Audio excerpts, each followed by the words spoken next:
What transfers are you looking to make for game week 21? And who are you going to captain? Is it time to bring back in Haaland? I'll let you know what I'm doing in my team selection video coming up next. Let's get into it.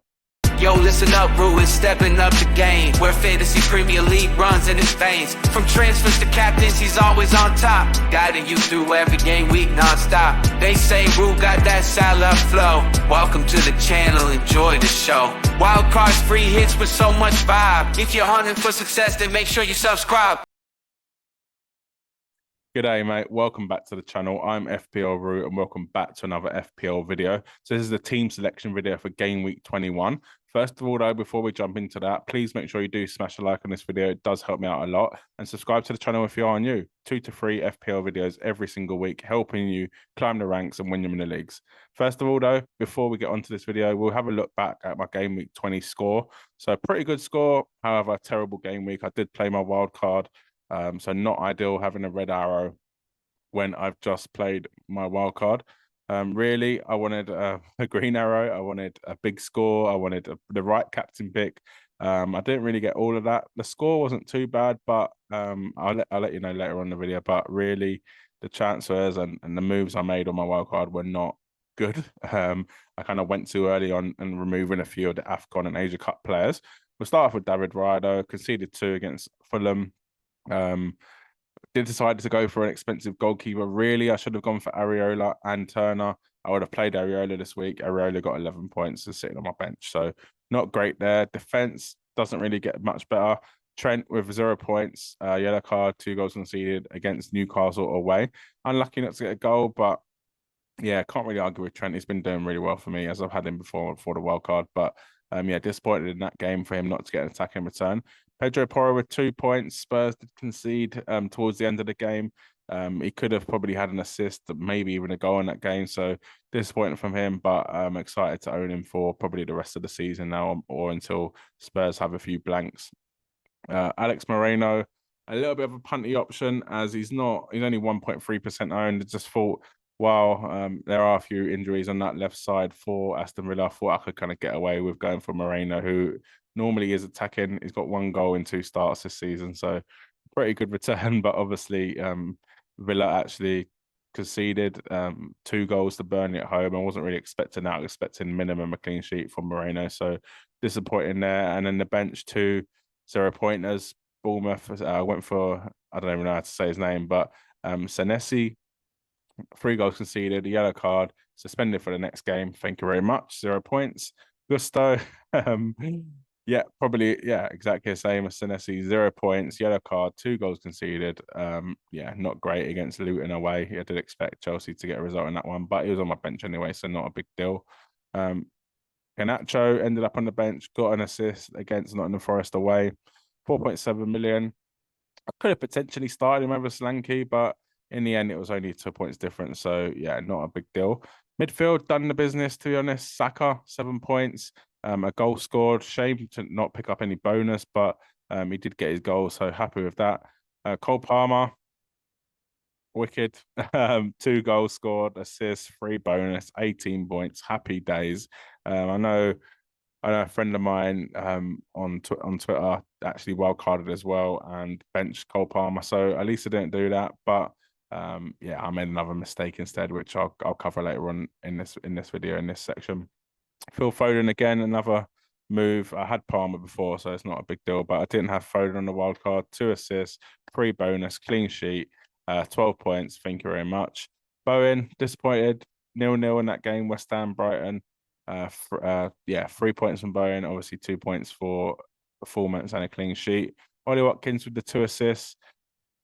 Great, to be honest, 8 points. Can't really complain. It's just a shame he never picked up any bonus in that game and didn't get a goal, because if he probably would have got a goal, he would have got a higher score instead of an assist. He would have got the bonus as well. I did captain Julian Alvarez, who probably should have had more in this game. City only won 2-0, goal and 1 bonus, 7 points. Originally, I thought, yeah, not too bad. There's no, yeah, not really going to probably get hurt with that one. Solanke blank, but obviously I did get hurt, as you've noticed. No Salah in this team or Son. Salah was probably Salah was probably the one. I could have got Salah. I have enough money to go from Alvarez to Foden in game week 21. So I could have probably potentially I couldn't have gone Garnacho to yeah, I couldn't have gone Garnacho to Salah because that would have only been 12.1 million. I probably had Salah for about 12.5 or like 12.8 or something like that. So I couldn't have done that.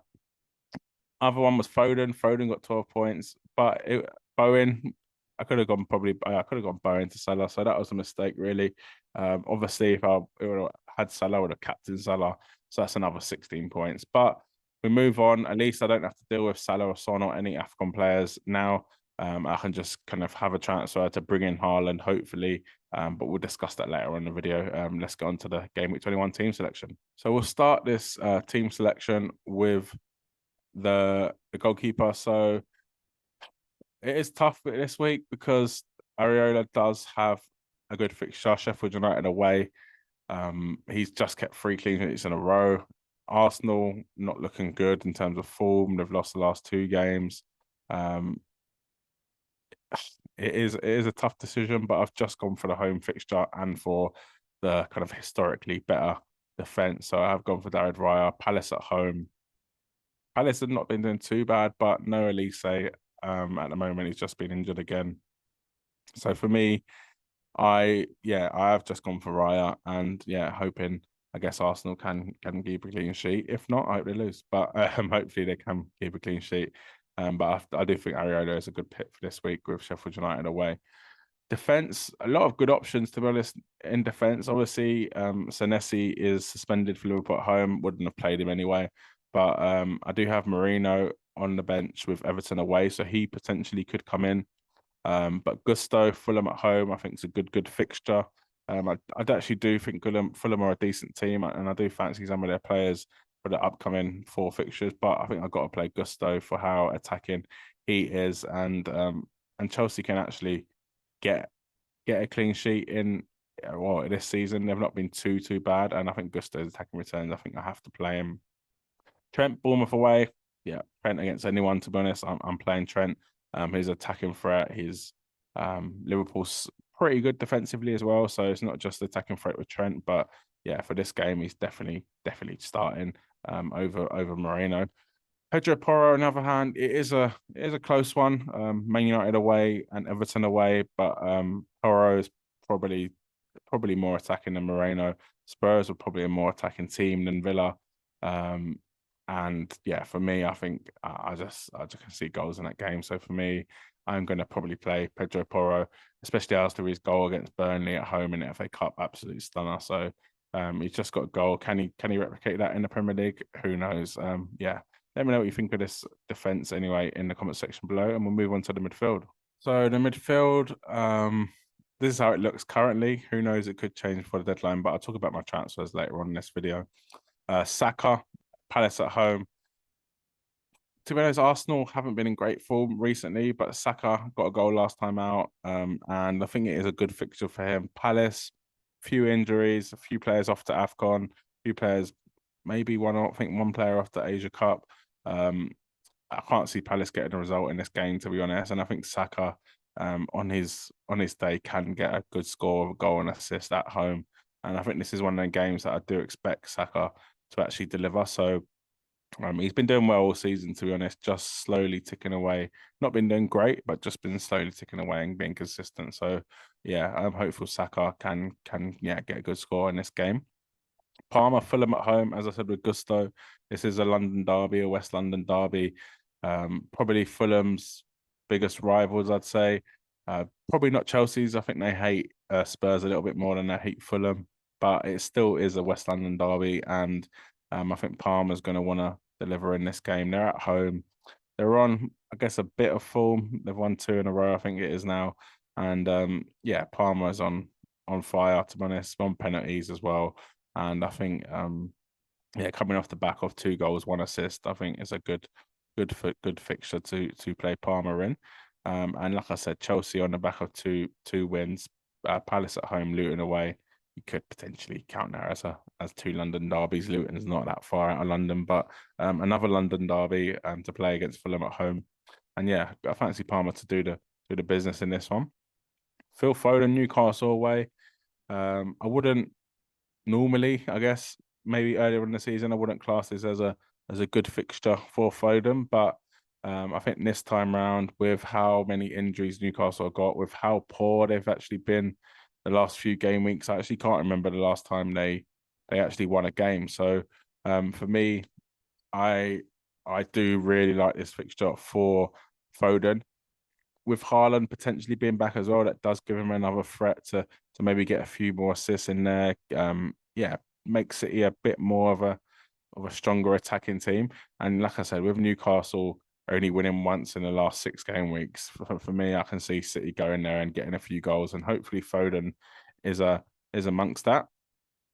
His Like I said, in the last few game weeks, early in the season, there was arguments to say that he should be stepping up a bit more. He needs to be kind of providing and being that threat where De Bruyne was injured, but he didn't really do that, to be honest, at the start of the season. He went for a little bit of a good patch, but he didn't really, I'd say, do that. He got 3 assists in the first 4, so not too well, pretty good. But I guess the middle part of the season, game week 7, 8, 9, 12, 13, he didn't really do it.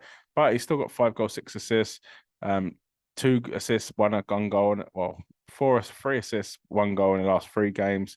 So he's on good form, and I think with Foden, if you catch him when he's on form, I think he can do well for you in your FPL team. Next up, Jared Bowen. I've got the captain's armband on him. Probably won't end up as captain, but we'll talk about that later on in the video. Good fixture though for him. I think Sheffield United away is a very good fixture for him. West Ham failed to score last time out. Is that because of Kudus? Who knows? We'll see a bit more in this fixture, but there's not a better fixture really, maybe apart from Burnley at home or Sheffield United at home. But Sheffield United away is a very good fixture for Jared Bowen. And I think he can, run right in this game if West Ham do click and they do start being a little bit more creative. Because in that Brighton game at home, I just didn't really like the way they were moving. To be honest, I think West Ham have shown that they're a much better team than they showed in that game. So for me, Bowen is potentially on the chopping block if he doesn't deliver. He's got Bournemouth at home, probably keep him for that. But after that, he probably will be going. But hopefully he can get me a couple of returns until that does happen, until Salah and Son are back, to be honest. On the bench, I've got Garnacho. Not really thinking of starting him. He's got Spurs at home. Yes, Spurs concede a lot of goals, but I just think my other attackers have maybe not better fixtures, but play for better teams, without being too harsh to Man United fans out there. But Garnacho's not getting the starting 11. Potentially could, but no, not this week. So before we move on to my potential transfers, we'll have a look at the forwards. So Ollie Watkins, Everton away. To be honest, a few weeks ago, again, I'd say not the best fixture, but Everton haven't been getting that many results, I'd say, of late. They've lost a few games, conceded a few goals, lost 3 in a row now. Yes, tough games. Spurs away, City at home, Wolves away. Wolves are a good team this season. And they conceded, 8 goals in them 3 games. So they have been conceded a lot of goals. So I do actually really like Watkins for this fixture. Could argue that away from home, don't really do the business, Aston Villa. Which has been shown. At home they're a different animal, but away from home they don't really do the business. But I think with how many goals Everton are conceding, I think this could be a really good game for Ollie Watkins. Also got up front, I've got Julian Alvarez, Newcastle away. We will chat about him a little bit later in the video, my transfer video. But Newcastle away again, like I said with Foden, originally not a good fixture. But now with how many injuries Newcastle got, their form, I think they won 1 in 6, I said earlier. Their defensive injuries, I think Eddie Howe's job is on the line. I know it's mad to say this, but I do think he's under pressure at the moment. And especially with the money they've got now, they can probably attract I'd say a more sexy name of a manager, maybe a Mourinho. I think that does look like a next option for Newcastle, someone of that stature. So I think Eddie Howe is under pressure, and I think fancy City to go there and get a few goals. So Alvarez does look really, really good for this game week. Obviously, the elephant in the room, De Bruyne is back in training, Haaland's back in training. That doesn't bode well for Alvarez. De Bruyne is obviously playing at number 10 role. Haaland's playing up front where Alvarez is now playing because Haaland's injured. So it doesn't really bode well for Alvarez. But to be honest, Alvarez has pretty much, I think he started every single game this season. So for me, you can't really argue with that. But at the same time, I would be wary of De Bruyne and Haaland coming back. Also next to him, I've got Dom Solanke, Liverpool at home.